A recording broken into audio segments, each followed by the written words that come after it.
परी को मारने के चक्कर में नीति अपनी नीति ही गवा बैठेगी।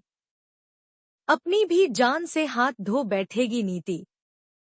फाइनली खत्म होगा नीति का सफर।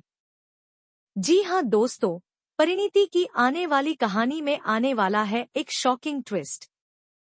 जहां एक तरफ शो में 20 साल का जनरेशन लीप आने वाला है, वहीं दूसरी तरफ उससे पहले देखने को मिलेगा एक दर्दनाक हादसा, जिसमें खत्म होगी नीति की कहानी।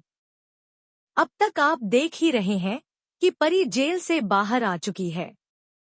जी हाँ, परी फाइनली जेल से बाहर आ जाएगी, क्योंकि यहाँ पर दिलजीत अपना गुनाह कबूल कर लेगा कि उसने अंबिका को मारा और इस जुर्म में उसने परी को फंसा दिया था।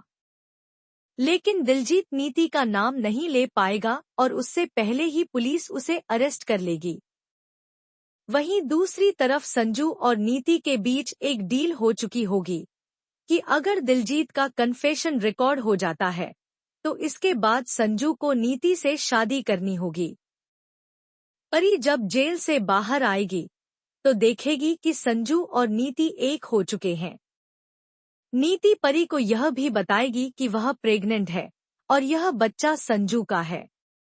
यह सुनकर परी के पैरों तले जमीन खिसक जाएगी। जब परी इस बात को मानने से इनकार कर देगी कि संजू यानी राजीव ने उसे धोखा दिया है, तभी नीति परी और उसकी बच्ची को मारने की योजना बनाएगी। जी हाँ, अब परी की बेटी भी बड़ी हो जाएगी और दूसरी तरफ नीति की बेटी भी। लेकिन उससे पहले एक ऐसा हादसा होगा जिसमें परी की जान जाएगी। हालांकि नीति भी इस हादसे में नहीं बचेगी। नीति परी को मारने की कोशिश करेगी, लेकिन उसी समय उसका खेल भी खत्म हो जाएगा। इस तरह वह भी इस दुनिया को अलविदा कह देगी। अब जब परी और राजीव एक होने की कोशिश करेंगे, नीति जाते जाते उन दोनों को भी खत्म कर देगी। यानी अब इन तीनों का ही सफर खत्म होने वाला है, क्योंकि शो में एक बड़ा जनरेशन लीप आने वाला है और एक नई कहानी की शुरुआत होगी। कौन होगा इस नई कहानी का मेन लीड? लीप के बाद कौन निभाएगा मुख्य किरदार? देखना बेहद दिलचस्प होगा।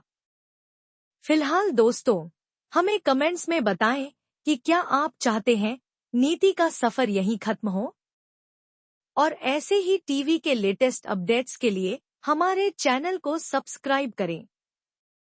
अगर आप इसे किसी वीडियो या वॉइस ओवर के लिए तैयार कर रहे हैं तो बताएं, मैं उसमें बदलाव कर सकता हूं, जैसे इमोशनल टोन, डायलॉग फॉर्मेट या कोई विशेष शैली।